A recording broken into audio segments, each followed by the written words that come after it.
사랑합니다. 축복합니다. 오늘도 우리 4월 둘째 주입니다. 세월이 빨리 지나가는데요. 근데 저는 여러분 참 오랜만에 뵈는 것 같습니다. 참 바쁘게 지냈고 여러분들도 바쁘게 지낸 걸로 알고 있습니다. 우리 이제 우리 사도신경으로 예배를 시작하겠습니다. 사도신경. 나는 전능하신 아버지 하나님 전지의 창조를 믿습니다. 나는 그의 유일하신 아들 우리 주 예수 그리스도를 믿습니다. 그는 성녀로 잉태되어 동정녀 마리아에게 나시고 본디오 빌라도에게 고난을 받아 십자가에 못 박혀 죽으시고 장사된 지 사흘 만에 죽은 자 가운데서 다시 살아나셨으며 하늘에 오르시어 전능하신 아버지 하나님 우편에 앉아 계시다가 거기로부터 살아있는 자와 죽은 자를 심판으로 오십니다. 나는 성령을 믿으며 거룩한 공교회 성도의 교제와 죄를 용서받는 것과 몸의 부활과 영생을 믿습니다. 아멘.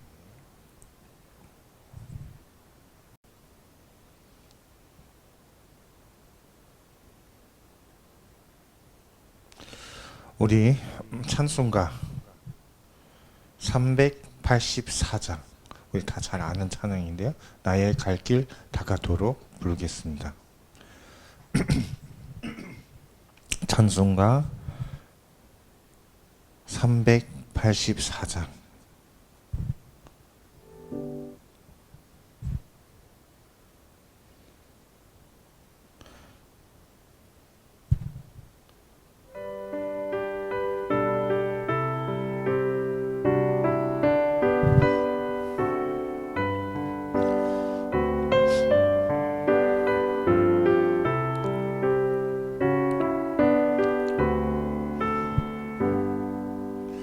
나의 갈 길 다가도록 예수 인도하시니 내 주 안에 있는 긍휼 어찌하이 심하리요.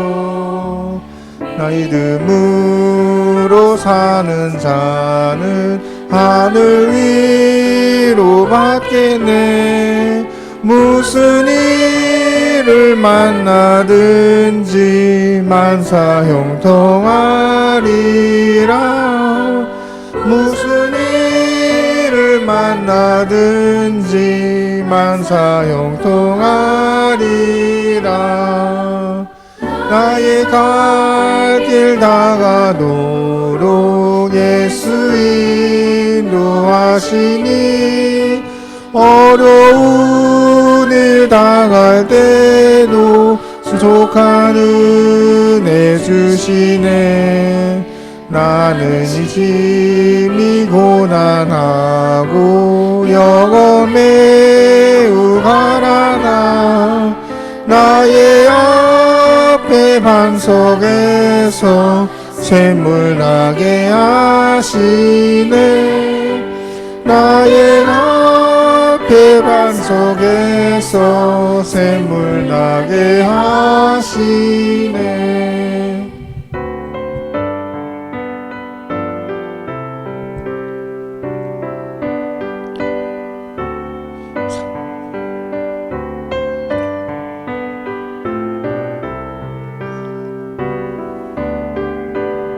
우리 3절 부르겠습니다.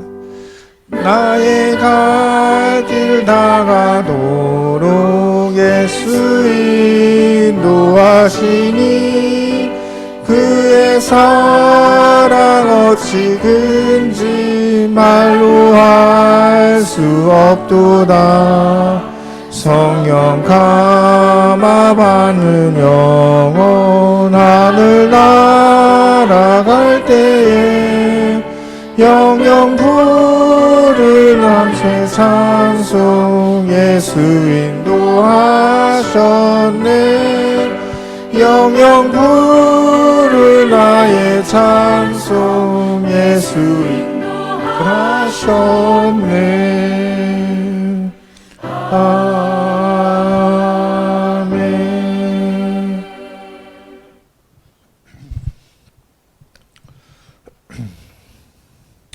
우리 말씀 읽겠습니다. 오늘 사무엘하 2장 1절에서 11절까지입니다. 사무엘하 2장 1절에서 11절 우리 신약 성경에서 보시겠습니다. 우리 한 절씩 천천히 같이 읽겠습니다. 그 후에 다윗이 여호와께 여쭈어 아뢰되 내가 유다 한 성읍으로 올라가라니까 여호와께서 이르시되 올라가라. 다윗이 아뢰되 어디로 가라이까? 이르되 헤브론 갈지니라. 2절 다윗이 그의 두 아내 이스라엘 여인 아히노함과 가멜 사람 나발의 아내였던 아비가일을 데리고 그리로 올라갈 때에 또 자기가 함께 한 추종자들과 그들의 가족들을 다윗에 다 데리고 올라가서 헤브론 각 성읍에 살게 하니라. 4절 유다 사람들이 와서 거기서 다윗에게 기름을 부어 유다 족속의 왕으로 삼았더라. 어떤 사람이 다윗에게 말하되 이르되 사울은 장사한 사람은 기르앗 야베스 사람이니이다 하매 다윗이 기르앗 야베스 사람들에게 전령들을 보내 그들의 알이 이르되 너희가 너의 주 사울에게 이처럼 은혜를 베풀어 그를 장사하였느니 여호와께 복을 받을지어다. 7절 이제 너희는 손을 강하게 하고 담대히 할지어다. 너의 주 사울에 죽었고 또 유다 족속에 내게 기름을 부어 그들이 왕으로 삼았음이니라 하니라. 사울의 군 사령관 넬의 아들 아브넬이 이미 사울의 아들 이스보넷을 데리고 마하나임으로 건너가 기르앗과 아슬과 이스라엘과 에브라임과 벤야민과 온 이스라엘의 왕으로 삼았더라. 사울의 아들 이스보넷의 이스라엘 왕이 될 때에 나이가 30세시며 2해 동안 왕에 있으니라. 유다 족속을 다윗을 따르니. 11절 다윗이 헤브론에게 유다 족속의 왕이 되날 수는 7년 6개월이었더라. 아멘. 함께 기도하겠습니다. 하나님 아버지 감사합니다. 오늘도 우리가 함께 이렇게 예배 드릴 수 있는 시간 주셔서 감사합니다. 참 바쁜 한 주 동안에 이렇게 와서 같이 이렇게 예배 드릴 수 있는 시간이 참 쉽지 않지만 그래도 이제는 우리 미디어에서 이렇게 예배 드릴 수 있는 시간 주셔서 감사합니다. 하나님 우리 이 시간에만 해도 집에서도 예배 드리지만 그래도 이 시간에만 하나님의 말씀을 잘 순종하고 이 말씀을 한 주 동안 잘 섬길 수 있도록 해주시옵소서. 예수 그리스도 이름으로 기도드립니다. Als König eingeführt. Wir werden die Bibel nochmal zusammen lesen. Und es geschah danach, da befragte David den Herrn und sprach, soll ich in eine der Städte Judas hinaufziehen? Und der Herr sprach zu ihm, zieh hinauf. Und David sprach, wohin soll ich hinaufziehen? Und er sprach, nach Hebron. Und David zog dort hinauf. Und auch seine beiden Frauen Achinoam und Israelitin und Abigail und die Frau Nabals der Karmelites. Und die Männer von Juda kamen und salbten David dort zum König über das Haus Juda. Und man berichtete David und sprach, die Männer von Jabes Gilead sind es, die Saul begraben haben. Da sandte David Boten und den Männern von Jabes Gilead und ließ ihnen sagen, Gesegnet seid ihr von dem Herrn, dass ihr diese Güte an eurem Herrn, an Saul, erwiesen und ihn begraben habt. Und so erweise nun der Herrn Güte und Treue an euch.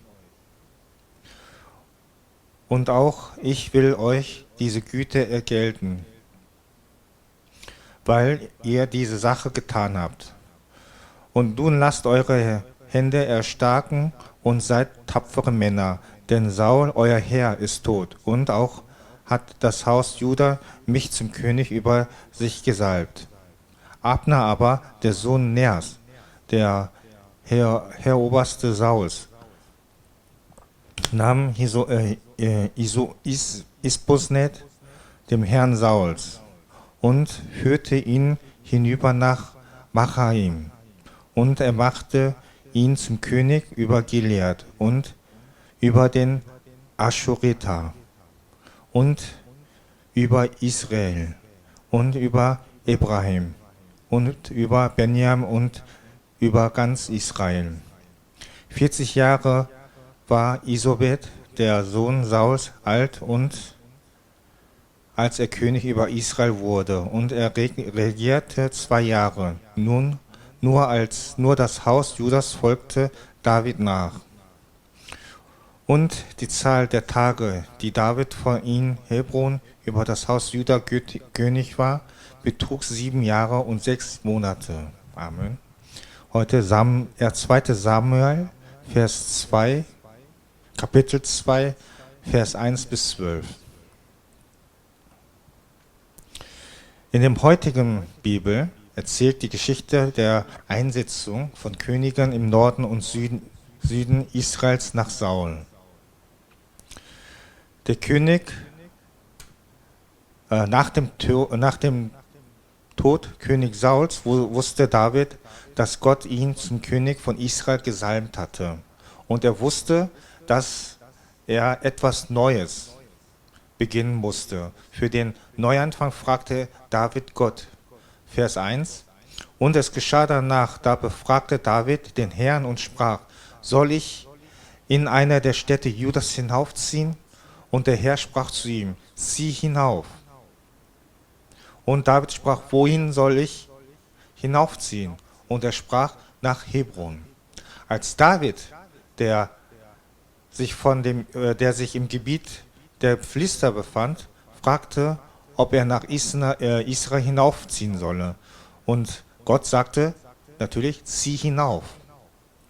David hatte eine Haltung, in der er sich von Gott niederwarf, indem er Gott nach einem neuen Weg fragte, den er einschlagen sollte, was absolut richtig ist. Die Art der Weise, wie er damals nach dem Willen Gottes fragte, war wahrscheinlich als das Verfahren eine Art Losverfahren, so dass eine gewisse Unklarheit über die Gewissheit des Willens Gottes gegeben hätte. Aber das Wichtigste ist, dass er ehrlich nach dem Willen Gottes fragte und tat, was er für den Willen Gottes hielt. Auch heute leben wir, indem wir nach dem Willen Gottes fragen. Das Wichtigste dabei ist, nach dem Willen Gottes zu fragen. Die Menschen denken oft, dass sie gefragt haben, obwohl sie es nicht getan haben. Aber wir müssen konkret nach dem Willen Gottes fragen. Durch das Wort und durch das Gebet müssen wir zwischen den Willen Gottes unterscheiden. Und selbst innerhalb dieser Unterscheidungen gibt es noch Unklarheiten. Einige Fragen sind durch das Wort klar begrenzt, aber viele andere sind Entscheidungen über etwas, das nicht im Wort steht und durch Gebet abgegrenzt werden muss. Und selbst dann besteht immer noch die Möglichkeit, dass wir unsere eigenen Ideen für den Willen Gottes halten. Also müssen wir immer vorsichtig sein. Aber auch hier ist es sehr wichtig, dass wir nach Gottes Willen fragen, dass wir ehrlich nach Gottes Willen fragen und dass wir ihn bereit sind, ihm zu gehorchen. Wenn wir diese Einstellung haben, werden wir Gottes Willen ein wenig besser finden und uns vor ihm niederwerfen können. David begann den Prozess der Suche nach seinem Thron, indem er Gott befragte, nicht befragte, indem er Gott fragte. Wir sollen dasselbe tun, ihm immer Gott fragen. David ging nach Hebron, weil Gott darum bat. Und ihm Hebron wurde er zum ersten Mal König über das Haus Juda eingesetzt. Er war vielleicht eher ein kleiner Schritt als ein großer, aber weil er im Willen Gottes wandelte, war er auf dem richtigen Weg. König von Israel. Zur gleichen Zeit, als David in Hebron im Süden Israels als König über dem Stamm Juda eingesetzt wurde, herrschte im Norden noch immer ein Aufruhr. 5 Jahre später wurde ein König eingesetzt. Vers 8 und 9. Abner aber, der Sohn Ners, der Herobaste Sauls, nahm Isobeset, den Sohn Sauls, und führte ihn hinüber nach Machain. Und er machte ihn zum König über Gilead und über die Aschuriter und über Sisrael und über Ephraim und über Benjam, über ganz Israel. In Hebron wurde David schon früher als König eingesetzt, im Norden aber erst 5 Jahre später. Wir wissen nicht genau, warum. Und es gibt verschiedene Auslegungen. Vielleicht standen diese 5 Jahre unter philistischem Einfluss. Vielleicht gab es auch viele Streitigkeiten zwischen den Einführern und sie brauchten Zeit, um sich wieder zu versöhnen. Oder vielleicht wurde Abner, der als Militärminister den nördlichen Israels beschrieben wird, nie als König eingesetzt, sondern existierte als faktischer Herrscher und stellte dann Sauls Sohn Isobeset vor den Schein und Wahren. Indem auch sei, es vergeht viel Zeit, bis im Norden Israel ein König eingesetzt wird. Und die Person, die den König einsetzt, wird als Abner bezeichnet. Die Tatsache aber, dass Abner einen General im Heer, Ischboschet, eingesetzt hat, bedeutet, dass der König im Gewalt eingesetzt wurde. Der Norden Israels interessierte sich nicht dafür, wenn als Gott über Israel eingesetzt wurde. Als Saul, der erste König Israels, eingesetzt wurde, heißt es, dass er durch den Willen Gottes eingesetzt wurde. Aber es wird nichts gesagt, dass sie nach dem Willen Gottes fragten. Die Stadt, die sie zu ihrer Hauptstadt machten, Machaim, war eine levitische Stadt. Also hätten sie nach dem Willen Gottes fragen können. Sie müssen auch gewusst haben, dass Gott bereits vom Saul zum König gesalbt worden war. Aber auch darauf haben sie keine Rücksicht bekommen, sondern mit der Macht, die sie hatten, einfach einen König für Israel eingesetzt, obwohl sie also ohne Rücksicht auf den Willen Gottes einen König eingesetzt haben, wurde ein König eingesetzt. Aber das ist kein Segen, das ist ein Unglück. Es ist ein Unglück, wenn man Erfolg hat und etwas erreicht, das nicht mit dem Willen Gottes entspricht. Wir müssen uns vor den Augen halten, dass wir nur den gesegnet und glücklich werden, wenn wir im Willen Gottes sind. Sauls Sohn Isobeset wurde als König von Israel eingesetzt, aber seine Herrschaft war von kurzer Dauer und Unglück.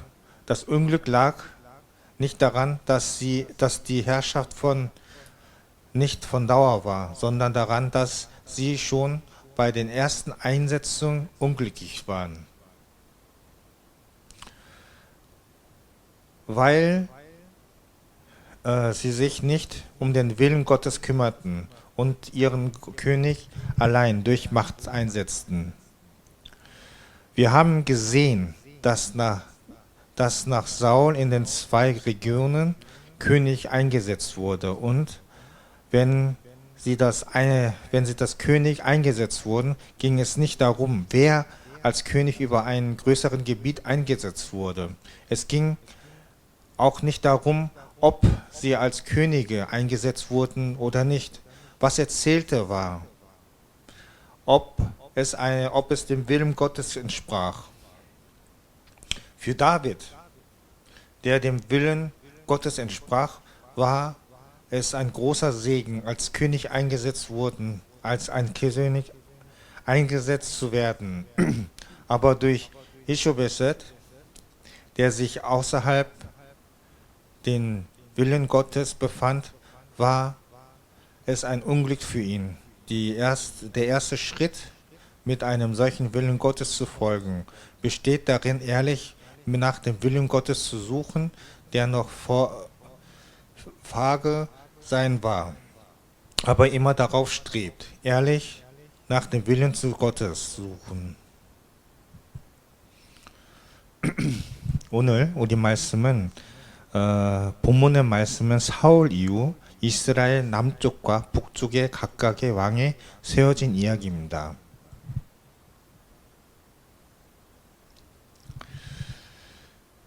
사울의 죽음 이후 다윗은 하나님께서 자신을 이스라엘의 왕으로 기름 부었음을 알았기 때문에 무엇을 시작해야 한다는 것을 생각을 하였습니다.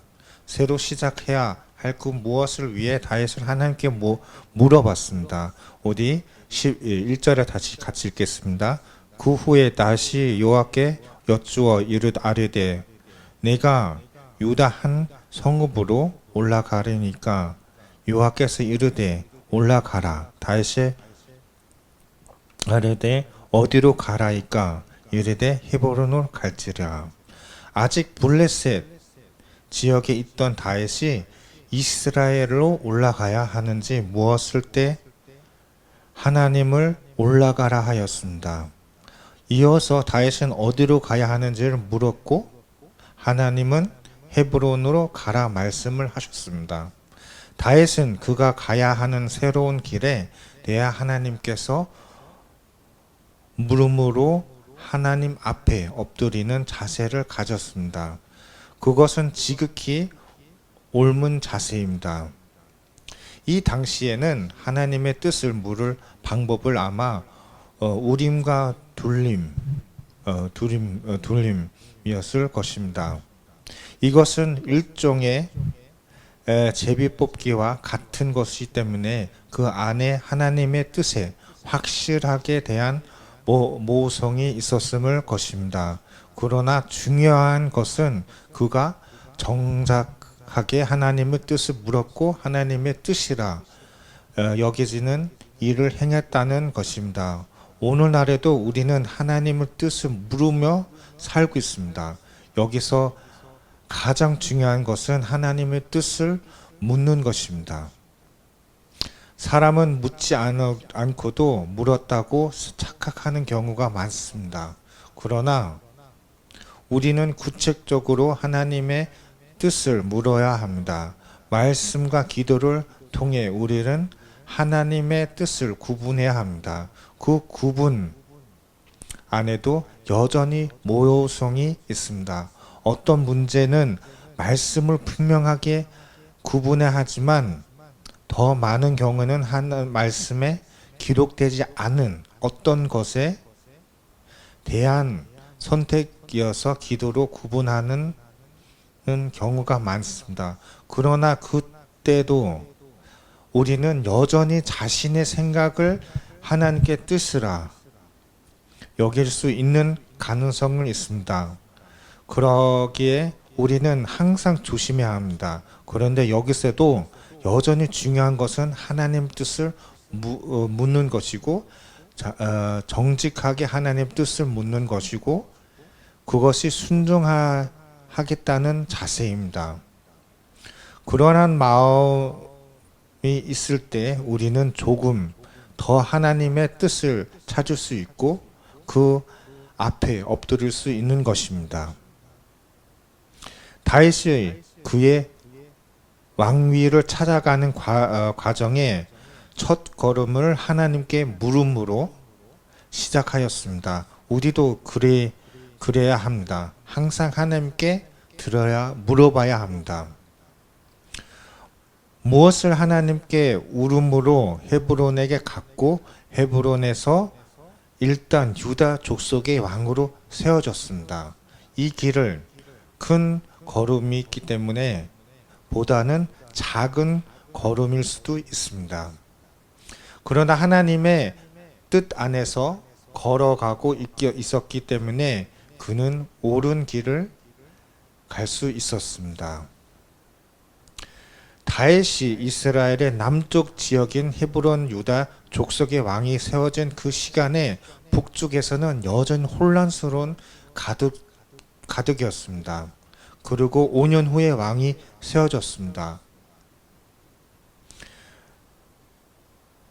사울의 군사령과 넬의 아들 아브넬이 이미 사울의 아들 이스보넷을 데리고 마나임으로 건너가 기르앗과 아술과 이스라엘과 에브라함과 벤야민과 그 온 이스라엘의 왕이 삼았더라.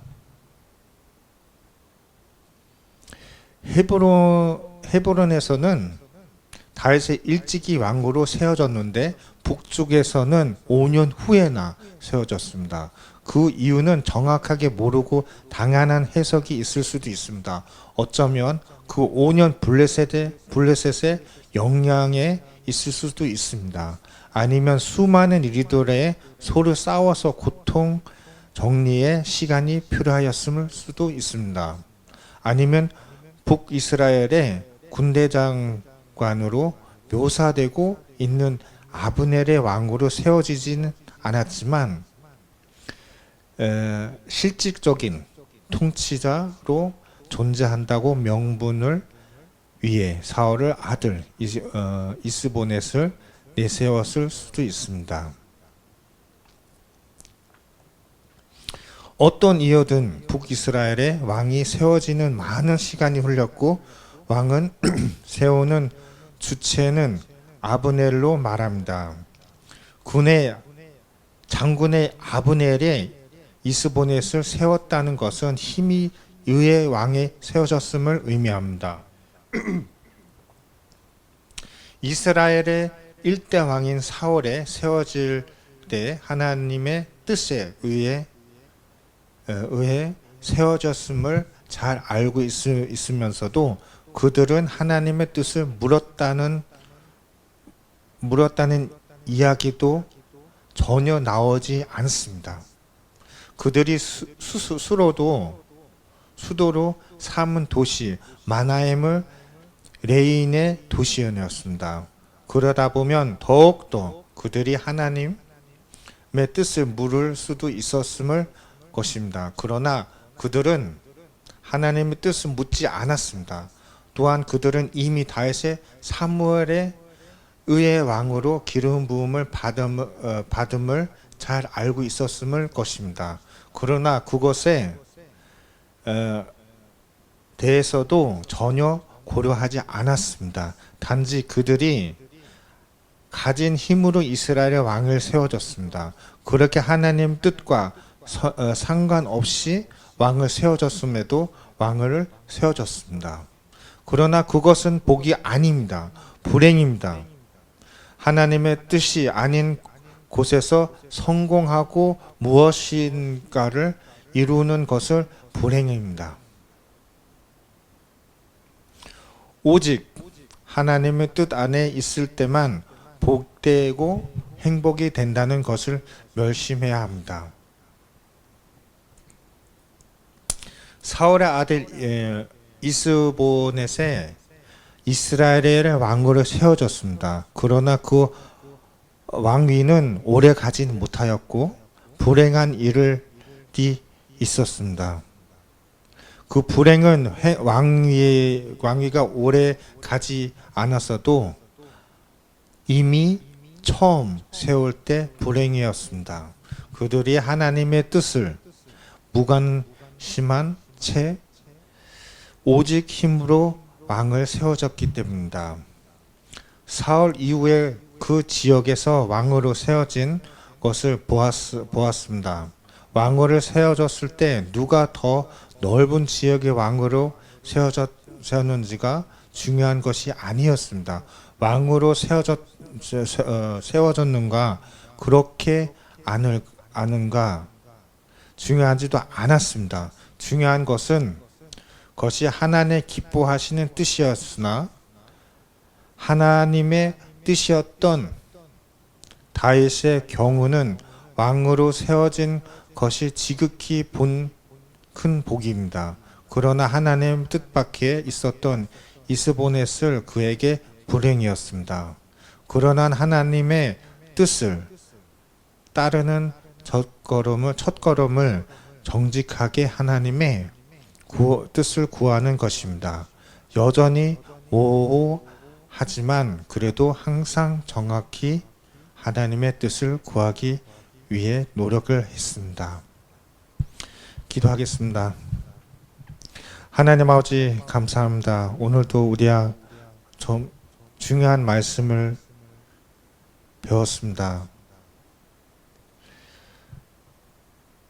무엇을 하든지 하나님께 물어보고 기도를 해야 되는데 우리가 이스라엘 백성들처럼 안 것은 우리도 이제는 무엇을 하든 하나님께 물어보고 진행할 수 있도록 기도해 주십시오. 예수 그리스도로 기도드립니다. 아멘. 할렐루야. 참 오랜만에 말씀을 진행하니까요. 좀 많이 긴장도 되고 많이 좀 이렇게 준비를 못했던 것 같습니다. 열심히 말씀을 썼지만 좀 부족한 것 같습니다. 죄송하고요. 이제 4월 중순인데요. 조만간 이제 또 여름이 되고 아직은 날씨가 좀 쌀쌀하죠. 조만간 이제 날씨가 더 따뜻해지고 여러분들이 더욱더 건강을 잘 챙겨주셨으면 좋겠습니다. 우리가 이번 주가 저한테는 참 중요한 한 주예요. 사실은 이 영상 나가면 저는 벌써 이제 노예에서 또 이제 안목산수를 받았고 또 이제 어떻게 또 가야 할 길을 또 열심히 기도해야 합니다. 여러분들을 위해서 좀 많이 기도를 부탁드리겠습니다. 다음 주 수요일은 우리 목사님 설교하시고 그 다음 주 제가 다시 설교를 여러분께 만나 뵙겠습니다. 우리 이제 주기도문으로 예배를 마치겠습니다. 우리 새번역 주기도문으로 예배를 하고 마치겠습니다. 하늘에 계신 우리 아버지, 아버지의 이름이 거룩하게 하시며 아버지의 나라가 오게 하시며 아버지의 뜻이 하늘에서와 같이 땅에서도 이루어지게 하소서. 오늘 우리에게 일용할 양식을 주시고 우리가 우리에게 잘못한 사람을 용서하여 준 것 같이 우리 죄를 용서하여 주시고 우리를 시험에 빠지지 않게 하시고 악에서 구하소서. 나라와 권능과 영광이 영원히 아버지의 것입니다. 아멘.